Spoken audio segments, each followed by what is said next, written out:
Bonjour à toutes et tous, je suis très heureux de vous retrouver dans ce nouvel épisode de Chute, l'émission qui s'intéresse au monde par le prisme des bruits et des sons qui nous entourent. Écoutons ce premier extrait. L'oreille humaine a la faculté de percevoir un vaste ensemble de sons allant du grave à l'aigu. Écoutons.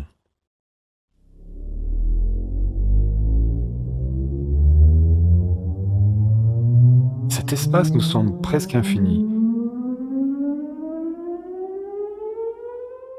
Vous avez entendu ces sons? Eh bien oui, parce que nous allons parler en fait d'oreille aujourd'hui, d'oreille. Qu'est-ce que c'est qu'avoir de l'oreille? Avoir de l'oreille, avoir une oreille musicale, de quoi s'agit-il? Est-ce un don? Est-ce que c'est un muscle que l'on peut développer? Est-ce que les musiciens ont encore besoin, pendant leur carrière, en fait, de développer cette oreille? Eh ben, on va en discuter avec Vincent Chintrier. Bonjour Vincent. Bonjour Charlie. Alors Vincent, vous êtes cofondateur de Meludia, qui est présenté comme un entraînement musical, ludique et progressif, voilà, sous forme d'appli. Alors vous, Vincent, vous êtes à la base musicien, pianiste. Oui. Vous avez joué du classique, vous êtes passé par le classique, Plutôt le le jazz, pas mal de choses. Et vous avez développé toute une expertise dans le domaine de la pédagogie et dans le développement de l'oreille musicale. Et puis donc en 2012, vous avez cofondé Meludia. On en parlera tout à l'heure. Mais avant tout, c'est quoi, d'où vient cette expression d'avoir de l'oreille ou avoir une oreille musicale? Avoir l'oreille musicale, c'est en fait avoir la capacité, à travers l'écoute de la musique notamment, de pouvoir identifier les objets musicaux qui sont à la base émotionnels et abstraits. C'est-à-dire quand on écoute de la musique, généralement les gens écoutent de la musique dans une volonté de relation émotionnelle. Un musicien garde évidemment précieusement cet aspect-là, mais il doit évidemment manipuler ces objets à travers ses instruments et tout ça. Donc l'oreille musicale, c'est une capacité du cerveau à se représenter la musique intérieurement et de pouvoir rendre concret cet objet qui est un peu abstrait au départ. Voilà. Alors c'est un don, c'est quelque chose qu'on a à la naissance? Alors je pense que c'est une sensibilité en fait qui est très variée suivant évidemment les sensibilités, les milieux aussi dans lesquels on baigne. C'est vrai que les enfants de musiciens par exemple sont peut-être amenés à être un peu plus musiciens que d'autres dans la mesure où vous baignez vous êtes stimulé par des sons, par le fait de chanter. Donc c'est vrai qu'il y a des gens qui ont un rapport plus naturel à l'écoute et qui ont une sorte de don naturel, et d'autres qui n'ont pas forcément cette chance de pouvoir développer ces stimulations. Et c'est pour ça qu'on a créé Meludia justement. C'est une volonté de permettre à tout à chacun d'avoir ces stimulations le plus tôt possible. Voilà. On sait que par exemple l'oreille absolue c'est entre 0 et 3 ans. Après c'est fini. Voilà, pour que ce soit clair. Ensuite, à partir de 3 ans jusqu'à la fin de nos vies, on peut développer ce qu'on appelle l'oreille relative. Voilà. Alors ça, c'est un terme qui est un peu plus technique, mais qui est... Donc l'oreille, on peut la développer, évidemment, sinon ça serait un peu... Et puis l'écoute reste quand même au cœur de la pratique musicale. Donc voilà, donc si moi je veux en fait développer mon oreille, si je veux être plus connecté à des sensations, des émotions, il me suffit en fait d'écouter de la musique, ou est-ce qu'il faut, si j'ai envie d'aller plus loin, il faut apprendre est-ce qu'il faut apprendre le solfège, la pratique d'instruments, ou est-ce qu'il y a et après peut-être qu'il y a, on va y venir. Je pense en fait à de nouvelles peut-être formes d'apprentissage de la musique. En fait, l'idée, c'est de comprendre que la musique est un langage singulier par rapport au langage parlé, qu'il a un spectre très très large, comme c'est montré dans cette vidéo, où on a des capacités beaucoup plus grandes que l'on pense au niveau de nos capacités cérébrales. Simplement, avec le langage parlé, on se limite à une octave à peu près. Donc c'est une octave, oui. Donc la voix, alors qu'avec la musique, on peut aller jusqu'à 7 octaves. Voilà. Et alors, quel est l'intérêt en fait? C'est que ça ouvre le champ de l'expression. Voilà. Ça ouvre le champ aussi ce qu'on appelle la cochlée à l'intérieur de l'oreille. C'est-à-dire qu'on a un objet à l'intérieur de notre oreille qui s'appelle la cochlée et qui est il faut savoir qu'elle est finie. Et c'est pour ça que c'est très intéressant par rapport à ce que tu travailles là, c'est qu'elle est finie à 5 mois dans le ventre de la maman. Donc ça veut dire que un des premiers sens de notre conscience humaine est lié au son en fait. Et cette cochlée est finie. Et c'est vrai que cette cochlée, c'est un outil merveilleux, mais qu'on peut stimuler d'une manière très soft ou beaucoup plus intense. En fait, la musique développe des capacités de développement de la cochlée beaucoup plus grandes, donc du cerveau en parallèle, d'une certaine manière. Donc c'est vrai que la musique, c'est une façon de développer d'une manière optimum nos capacités d'écoute. Vous utilisez une expression que je trouve intéressante en fait c'est apprendre, c'est entendre. Qu'est-ce que vous voulez dire par là? Alors, ce qui est intéressant, c'est qu'en effet, il y a un phénomène, il y a un phénomène un petit peu, c'est comme l'apprentissage du langage chez l'enfant. L'enfant apprend seul le langage, et donc il y a un moteur intérieur qui fait que l'enfant a les ressources pour pouvoir apprendre le langage.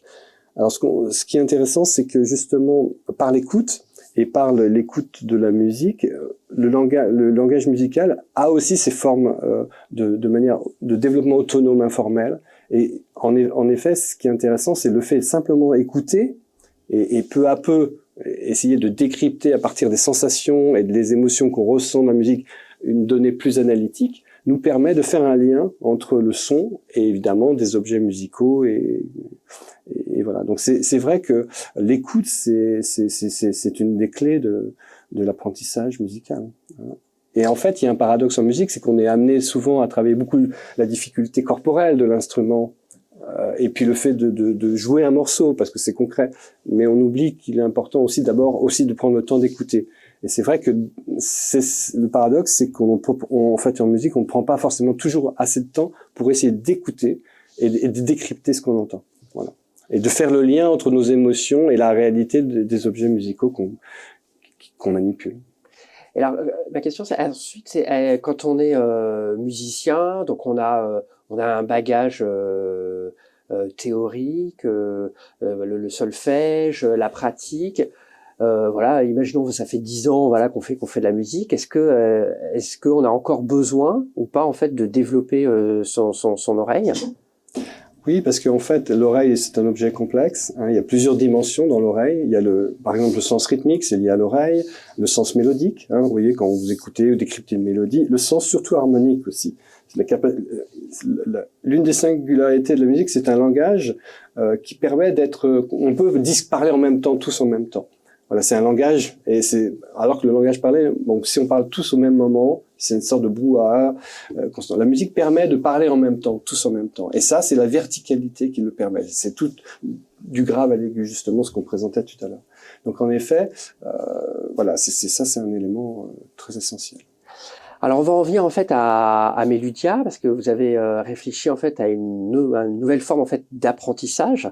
Meludia, donc c'est une application. On peut l'utiliser sur ordinateur ou sur une appli. Donc c'est visuel, c'est sonore.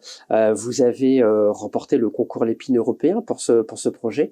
Mais alors comment ça marche? À l'origine, c'est un travail expérimental sur beaucoup de musiciens et qui a été donc un travail de longue haleine, sur presque 20 ans d'expertise, auprès de plein d'enfants et d'adultes aussi.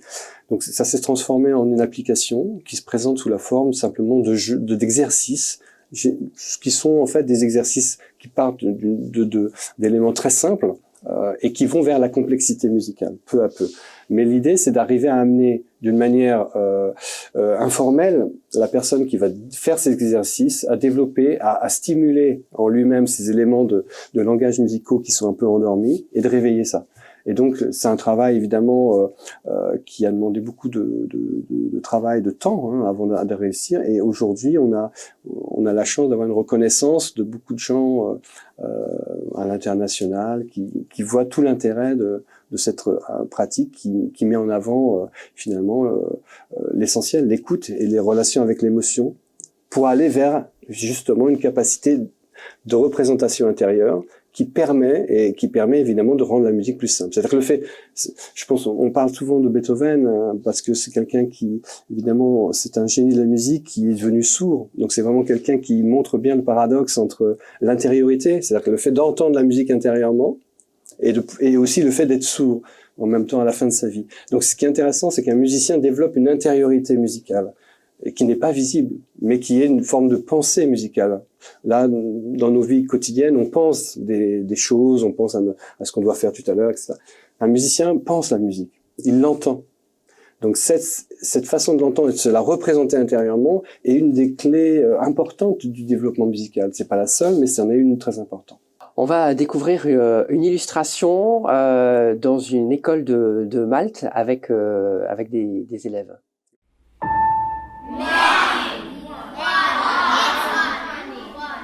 What is good in music and in everything is consistency. So you have to do it regularly. You don't have to judge it. Okay? So just one thing. The resolution can be boom, shag, Alors, apparemment, ça a l'air très satisfait, ces enfants. Du coup, Méludia, votre solution, en fait, c'est un complément à l'enseignement classique. Oui. Ça remplace. Non. Et puis, alors ça, c'est ma première question. Puis après, j'en ai une autre. Non, ça remplace pas. C'est un travail. En fait, on s'aperçoit aussi, tous les profs qui peuvent nous entendre savent que ça soit c'est que les enfants travaillent pendant le cours et puis un peu juste avant le cours. Mais comme on est dans un domaine émotionnel et un domaine d'apprentissage d'un langage, il est important d'en faire en fait tous les jours, ce que tout prof rêve de faire. Et Méludia, si vous voulez, par rapport à l'aspect ludique et l'aspect aussi intime, parce que c'est un regard, l'enfant est seul avec l'outil, ça lui permet, en tout cas, entre deux cours, de développer, de poursuivre en fait d'une manière un peu sur l'aspect justement de développement de l'oreille musicale, des choses qu'il ne ferait pas sinon en fait. Voilà, donc c'est l'idée, c'est de l'aider à stimuler entre deux cours, voilà, et de le permettre. Voilà, c'est plutôt en plus en fait. Et est-ce que ça peut s'adresser à un adulte qui est déjà musicien? Bien sûr, ouais, ça s'adresse à tout le monde en fait, d'une certaine manière. Et on sait aujourd'hui qu'il y a une plasticité cérébrale qui permet des choses. Donc voilà. Donc on a aussi des gens qui ont 60, 70 ans qui utilisent Méludia. On a eu aussi, je vous en parlais, une étude un petit peu sur aussi l'impact de Méludia sur des gens qui ont des difficultés même auditives, des implantés cochléaires, notamment qui ont bénéficié à travers ces exercices fondamentaux très voilà qui développent des micro-compétences cognitives, ont vu un essor intéressant dans leur perception. Voilà. Donc c'est vrai que ça s'adresse un peu à tout le monde, bien sûr à des gens qui ont un désir de musique ou alors un désir de développer l'écoute. Voilà. Merci beaucoup, Vincent. Ça donne envie en fait de tester et d'aller plus loin. Avant que l'on se quitte, j'ai une question un peu rituelle dans cette émission. Est-ce que vous auriez un son préféré à partager avec nous? Oui, alors moi je suis très sensible à la musique, hein, c'est clair. Et il y a une voix qui est particulièrement, qui me touche particulièrement. C'est une voix d'une chanteuse qui est malheureusement disparue assez tôt, puisqu'elle est morte à 30 ans. Elle est pas très connue en fait, d'une manière. Elle s'appelle Eva Cassidy. Je sais pas si vous la connaissez.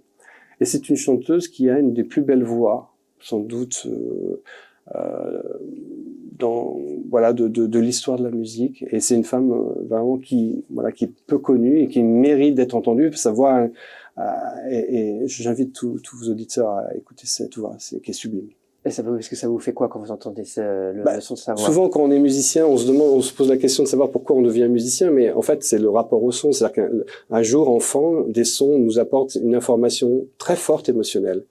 Et c'est à partir de là qu'on devient musicien. Beaucoup de chanteurs le font, mais cette chanteuse particulièrement me touche personnellement profondément.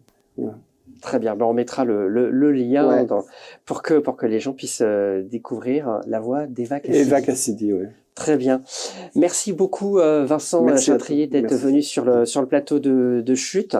Merci à toutes et tous de nous avoir suivis. N'hésitez pas à partager cet épisode et à vous abonner à Chute. Je vous dis à bientôt et d'ici là, laissons nos oreilles écouter.